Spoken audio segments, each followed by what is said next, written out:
We listen, we do this, and I'm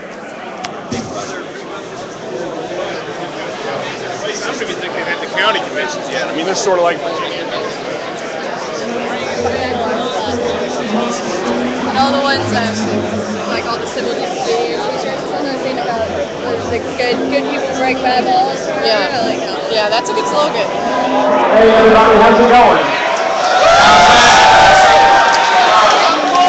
So, while we're waiting on Congressman Ron Paul, I just wanted to take a moment to introduce a friend of mine in the campaign, somebody who's been the #1 surrogate speaker for Congressman Ron Paul. I think you guys might know him. His name is Doug Weed. And so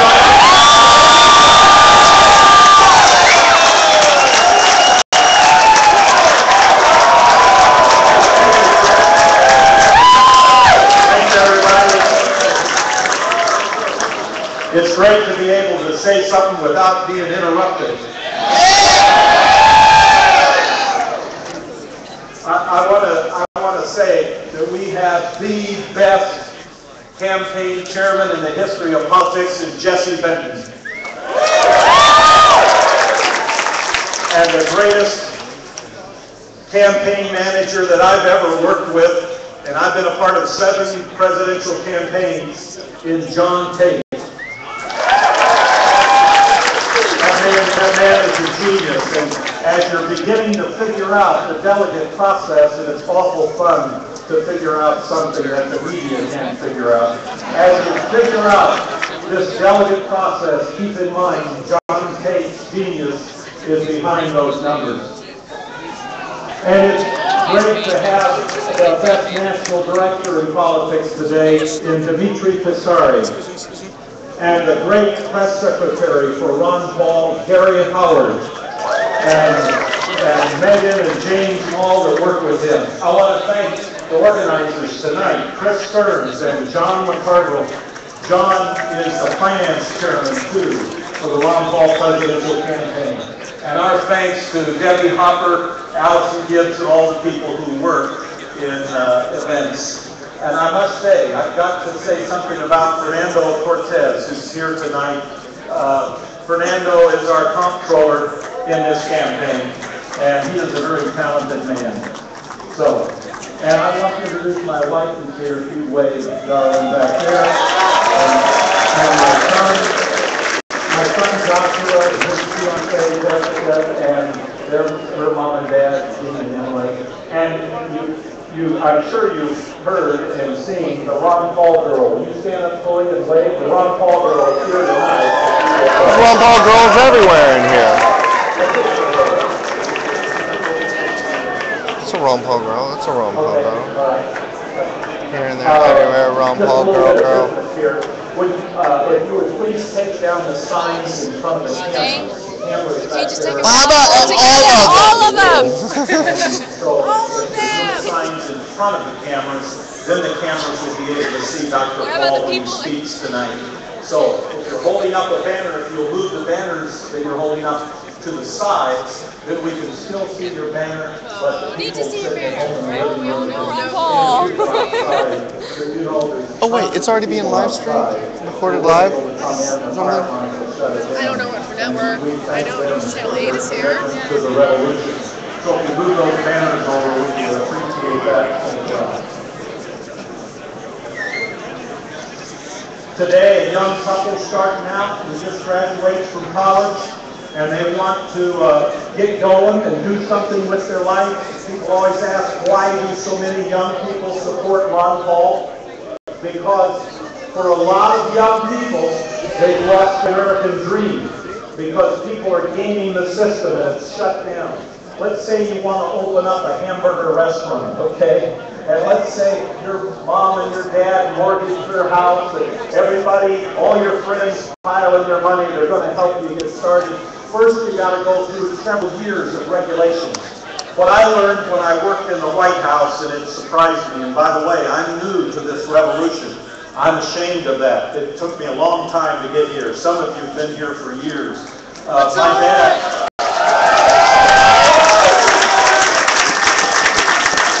I think to understand this revolution, you got to be good at math. And my dad always said there are three kinds of people: those who are good with numbers and those who aren't good with numbers. And I was in the second category. I'm not good with numbers. So I've been pretty slow at getting here, but I finally got here. Dr. Paul kept saying things that provoked me to Google. And eventually, I got the information and the lights went off. What an experience. But a young couple starting out, wanting to start their own hamburger joint, will find 3 years at least of regulations to wade through. When I was in the White House back in the 1980s, we were creating many of those regulations. I was surprised to see big business come into the Roosevelt room and sit down trying to lower the threshold on how many employees you need before you have to meet all of those regulations. Would it be 50? Would it be 500? No, they wanted it down to 5. If you hired 5 people, you'd have to do all of these things. If they could get it for 3, they'd get it for 3. And I thought, well, this is interesting. These big companies really seem to care about people. And someone finally explained to me, said they don't care about people. They care about competitors. The game has always been monopoly, and it's never changed. In the old days, the robber barons would drive down the price, and the competitors would go out of business. And when they went out of business, they raised the price because they had a monopoly. Today, they reverse it. They add so many regulations that nobody can get into the game. They keep you out of the game by making it too expensive to get in, so they have their monopoly. Let's say your mom and your dad, they mortgaged your house, you raised the money, you start your business, and you wade through 3 years of regulations. Your next problem is you're going to find out that the meat processing companies are all controlled by your competitors, and there's a revolving door that they work for your competitor, and then they go into government because they give a big donation to the presidential candidate. Can we hold that for you? Candidates appoint their friends to these agencies that regulate. It's like an independent, aren't And you? once they get their job as a regulator, they know that when they retire, they can go back to that company. There's a revolving door in and a revolving door out. And they're going to make a lot of money when they get back out there. So you're going to find that the decisions about meat and how it's processed and what you can get and what you can't get is controlled. Ron Paul would like to bring choice to that process. He'd like to open it up. Who? Adam? Oh, Nathan is? Just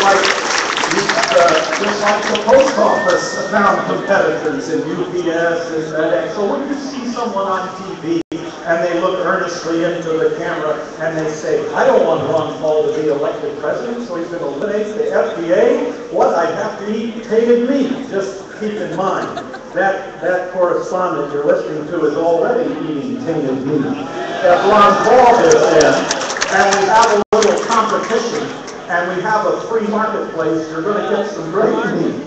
Anyway, you also have to keep this in mind. This was a surprise to me, but I learned this back in the 80s. The best stuff's to come. But back in the 80s, I learned that if you go into business and you open your hamburger restaurant, keep in mind, your taxpayer dollars will go to finance your competitor. Now, how is that? Well, one of the big hamburger companies came to us in the White House and said, we need government money. We said, you're kidding me. You're a big, prosperous company that makes hundreds of millions of dollars, and you need money. Yes, we need $300 million. And what I learned is that the lobbyists get money because they can. And so this big company received from our administration several $100 million. What they said was, well, we are opening restaurants in France. And in France, they feel that our restaurant is a cultural invasion. And so the French government is subsidizing the French hamburger industry. So we need to be on an even keel. So we need federal dollars. So just keep in mind, if you're a young couple wanting to find the American dream and open a hamburger restaurant, your tax dollars will go to finance your competitor. And then finally, I learned about Ron Paul. And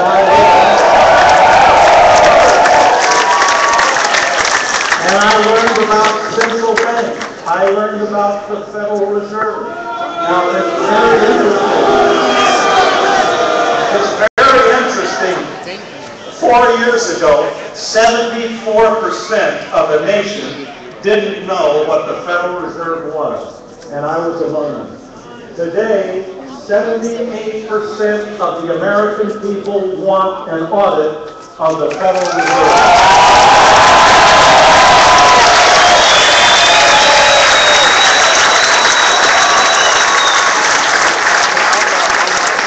We want to know how much money the government, the central bank, is creating and who it's going to.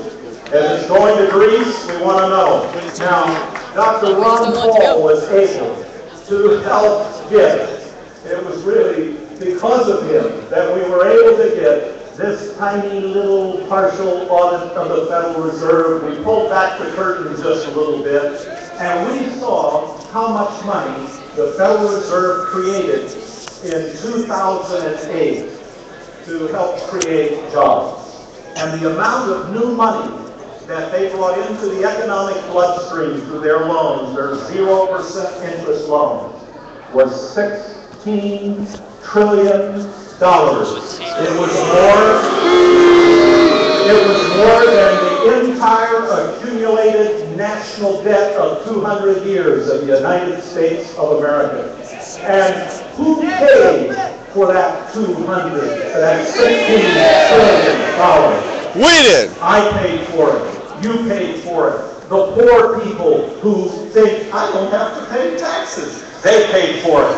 Because the government reached into their pocket, people on welfare, and took the dollar they had and shrunk its power to buy bread. This is how the Federal Reserve, with their monetary policy as it is now, has sapped the strength of this country, has wiped out the middle class, and has impoverished the poor even deeper in poverty. Who saw that the housing crisis was coming? And who predicted the housing bubble? Who said there would be a mortgage lending crisis? So what we learned in this partial audit is, among many other things, is that not only did banks get these trillions of dollars, and by the way, one of the senators thought it was rather funny that the Federal Reserve voted to give themselves the money, the board members, to give